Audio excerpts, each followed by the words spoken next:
never get free. Lamb to the slaughter, what you gon' do when there's blood in the water? The price of your greed is your son and your daughter. What you gon' do when there's blood in the water? Look me in my eyes, tell me everything's not fine. All the people ain't happy, and the river has run dry. You thought you could go free, but that system is done for. If you listen real closely, there's a knock at your front door. You'll never get free, lamb to the slaughter. What you gon' do when there's blood in the water? The price of your greed is your son and your daughter. What you gon' do when there's blood in the water? I'm talking to you, you little fucking punk. When there's blood in the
St. James Infirmary, and I saw my baby there. Oh, hello. Who's that? Who are these people? Where'd they come from? Where did all these 1,300 people come from? I don't know. It's pretty crazy though. Woo! The other one. I had 3. That's just a cheaply made piece of shit. Oh, buddy! Welcome back to another exciting episode of Wisconsin Fishing and Outdoors. I just realized that camera is shaking a lot. Alright, so my hair is a freaking mess. But we had Christmas this morning. I've been dealing with kids and family and fake accounts that some of you people made apparently that, I don't know, they were hate speeching on a minor, which is crazy. I don't know. But we'll address that all here in a little bit. First of all, that first intro was edited by myself, of course, which is also my editing service, Kelly Media. I'll leave that linked in the description below if you ever need any videos edited for a wedding, oh, this is really annoying, I'm gonna take this off. For a wedding, for anything, please let me know, and I will absolutely work with you on getting that done for as cheaply as possible. It's something to work in within your budget. First of all, I realized I never told you guys this little dude's name in the last video he was in. His name is Aladdin. I can show you the world shining. What do we have here? Oh, look at that, a cease and desist from Disney. Today, we are doing a little bit different video, obviously. I'm sitting down, I'm not standing up. I don't have the GoPro on my chest, and I don't have a 7-foot long graphite stick in my hand. We're doing a little bit of a Q&A today. So I had a couple posts on Instagram, on my story, on YouTube, and I said, hey, anybody who wants to know anything about me, about fishing, if you have any questions about any of the gear that I use, leave it in the comments or answer the question poll, whatever it may be. I'm gonna let this guy down, he looks like he wants to go. We're gonna get this started. I will have a giveaway for 1,000 subscribers. It's coming. I'm working with a couple different companies on when that will be, but what are you doing? I'm sorry if this is a distraction, but he's gonna be here because he didn't want to leave apparently. There's been a couple different like fake accounts that have popped up of me and my buddy Louie and Silas, which was pretty disturbing. The one about Silas was very disturbing. But fortunately, I think Instagram worked its magic and got them all taken down. But we are still getting questions for the Q&A, so this almost might be like the day after you guys submitted these questions. We're gonna start off with the ones that came in right away, and then we'll work our way newer. Come on, get up here. Just sit, chill out. Yeah, you. First question, favorite bait to use for trout in the fall, from Instagram at JSPenny99. So favorite bait to use for trout in the fall. For me, it's by far always been that little white crappie jig. However, this year we've been, like, it doesn't seem like it in the videos, but in solo trips that I've gone on and guide trips as well, we've been using a little bit different things. If you want absolute specifics, like book a trip, I guess.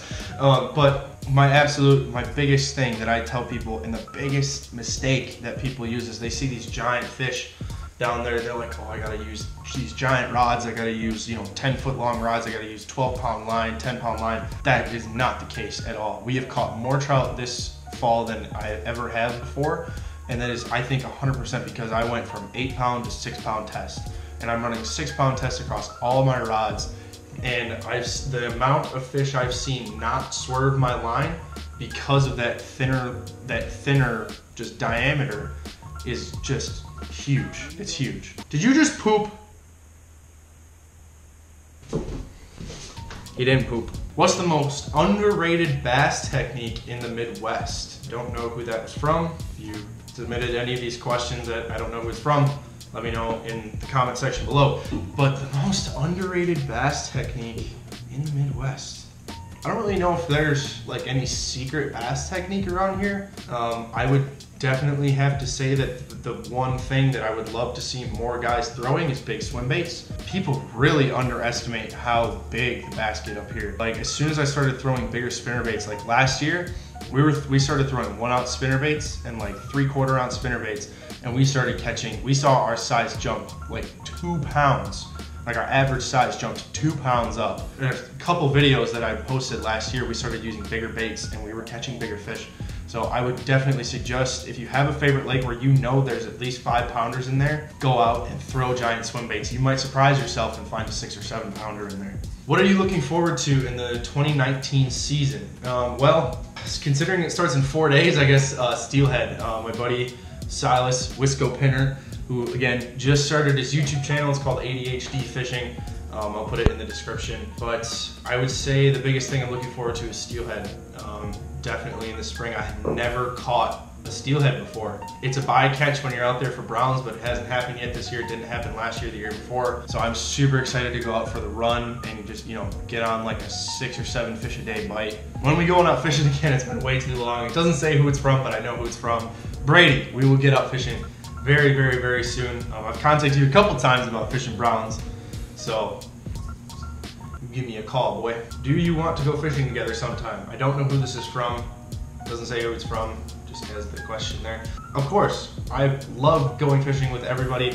I love to go fishing with viewers, with subscribers. Half the time it just happens, because I'll go out to Milwaukee and I'll be fishing by myself, or with a client, or with Silas, or anybody with Louie, and there'll be somebody there who watches my videos, and we just kind of end up being with them for the rest of the day. If you contact me with a date and it works in my schedule, I will absolutely go. It's been pretty hectic and busy between filming all these videos and guiding and just working like my actual day job. But hit me up. Do not be afraid to slide in those DMs. I'll get back to you as soon as I can. Favorite fish to fish? I think it means to fish for. Walleye, salmon, trout, etc. For my whole life it's been bass, but over the past 2 years these trout have really left a big impression on me. It has brought me a little bit of controversy just because of the way we fish for them, the way that we jig. It appears sometimes that we're flossing or snagging, which is not the case. The DNR warden in Milwaukee, Steve Swartz, what's up, Steve? He watches all my videos and he has assured me multiple times that I'm not in any way in violation of the law or doing anything unethical. So you guys can take that for what it is. I really do love these trout, but I would still say bass are at the top of my list because, one, they're pretty dang easy to catch.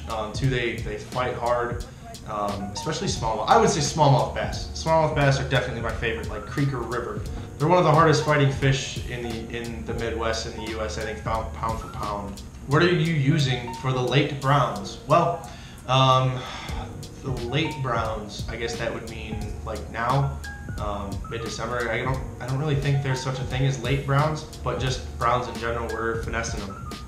Oh, speaking of which, hey buddy, you're on camera, so don't say anything funny about MKE anglers or anybody like that. Did you ever see that fake account? Which one? The one that said like Silas DePinner? Yeah. Yeah, did you see all like the racist stuff that he was putting as like the locations and all that? The what stuff you saying? Racist. He was being racist. Really? Yeah, one of the locations that he put as one of the, for one of your pictures said town. Whoa. Yeah. What is up with this dude? Yeah, I don't know, dude. I got it taken down though. I got a bunch of people to report it, I think. And there was an account for me too and one for Louis as well. I don't know why this person, I think I know who it is though, because it's some psychopath from my school. Yeah. And I told him, you do realize you're being racist. You're being racist towards a minor, and you're impersonating a minor, which is a criminal offense. I just wanted to call you and let you know, and made sure you knew about it. But Yeah, that's weird. So weird. how'd you do today? Two, and then no one was there to help me, so I lost the 20-pound keeper. Damn. All right, bud. Well, I'll see you on the water soon, I'm sure. Yeah, take care, man. Yeah, you too. Bye. Oh, well, that was fun. So that's Silas. That's Buddy from Milwaukee, who is, you know, people kind of shit on me right away for fishing with somebody so young. That dude is more passionate than I could ever be for fishing, and he's been doing it for so long. He's so much more knowledgeable than me, so it's just, you know, it's an easy way to learn kind of about how to do everything. And, you know, especially with these browns now, I'm kind of taking him out and showing him like how to vertical jig for him along the wall and stuff. And it's really cool. It's fun because he hasn't done this, you know, he hasn't fished for browns this late in the year ever, so it's cool to take him out and for him to take me out and show me the ropes. Can't wait to hit the water with you for steelhead, bud. Who taught you how to fish, or which adult figure taught you the most and made you who you are today? That is a very in-depth freaking question. It's kind of a two-part answer, I guess, because my grandpa introduced me to fishing in general when I was super young. We would go out to, I grew up in Plymouth, Wisconsin, and there's a mill pond there. Don't try to go fishing there now. They dredged it like 3 or 4 years ago, and all the fish died. There's like no fish in there besides bullhead and catfish. It's bad. We went there and we'd catch bluegill, and every once in a while like a big carp, and then down below the dam there was smallmouth and pike and stuff, and it was, that kind of introduced me to fishing. And we would spend all day out there in the hot sun, and that was just a lot of fun when I was little. And then my dad introduced me to bass fishing. He took me to this farm pond, and we caught like 7 or 8 largemouth all over 5 pounds in a span of like 3 hours. And that like immediately hooked me. Jesus Christ, that immediately hooked me on bass fishing, and there was no going back. Like, I was so into it, and it went all the way through all levels of school, and then now I'm out of school working and like starting to have like a family and stuff, and it's just crazy how fishing has stuck with me. You know, like I've had friends come and go, and you know, like even different family members come and go, but fishing has always been there for me. I just pray to God that it's gonna be there for me, you know, as life moves on. That is it, people. I hope you enjoyed the fun intro, and a shout out to Silas for calling me while this was going on. We will catch you guys on the next episode. Got a lot of cool things planned. Currently waiting for the ice to come back because it's been a little bit warm here recently, but thank you guys so much for watching. We'll see you on the next episode of Wisconsin Fishing and Outdoors. Peace.